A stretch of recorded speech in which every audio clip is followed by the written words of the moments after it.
You're reaching out to everyone you know in Boston.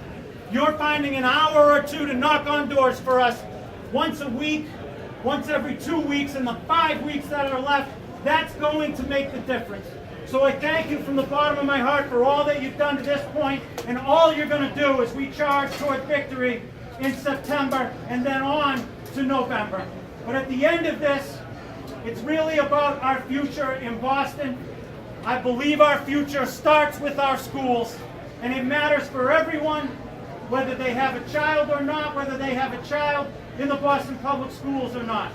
We can do better for our children. We can cut that bureaucracy and take that money and put it at the school level and build our schools from the bottom up and not the top down. We can reform that teacher's contract and say in the process, we deeply respect our teachers. We know it's one of the hardest jobs there is, and we believe you should be well paid. But we have to put our children first in the bargain and give them a school day that will enable every child in Boston to have art and music, science, humanities, and physical education as a regular part of their coursework for the whole school year, to have fully staffed social emotional health services for the many children who face great challenges in their lives, and to offer a school that will give our children the absolute best. And if we have a bold leader who will stand up for our children, we can show our teachers the greatest respect and pay them well, but at the same time insist from our principals and our teachers the highest standards, because we want to hold our children to the highest standards as well. And if we can reform that contract, trim that bureaucracy, then we open the Boston Public Schools up to partner with all of those resources across this city and give every child a pipeline of hope and opportunity from kindergarten to 12th grade, and send everyone on to college and career, or on a high-skill, high-wage vocational pathway that leads to a job in today's economy. We can do this because we're Boston, and we are positioned in a way most other cities can only dream of.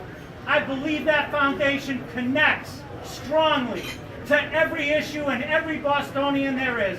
Great schools will give us a great quality of life. If we want safer neighborhoods, we need better schools. If we want a stronger economy, we need better schools. If we want to produce leaders to take this city forward in the decades to come, we need better schools to produce those leaders. I will work to make sure we continue to create jobs and drive innovation and keep growing companies here. I will work to connect that to a public health policy that will make every street safe and every neighborhood healthy, and I will work for a housing program that will enable people from all walks of life to live in Boston and to afford that. Not just affordable, and that will be a priority, but also the middle market, those young professionals, the artists, the young families, the empty nesters, our seniors on fixed income, who are trying to find that pathway from rental to home ownership, trying to move from 1 bedroom to 3, and we don't have that pathway right now.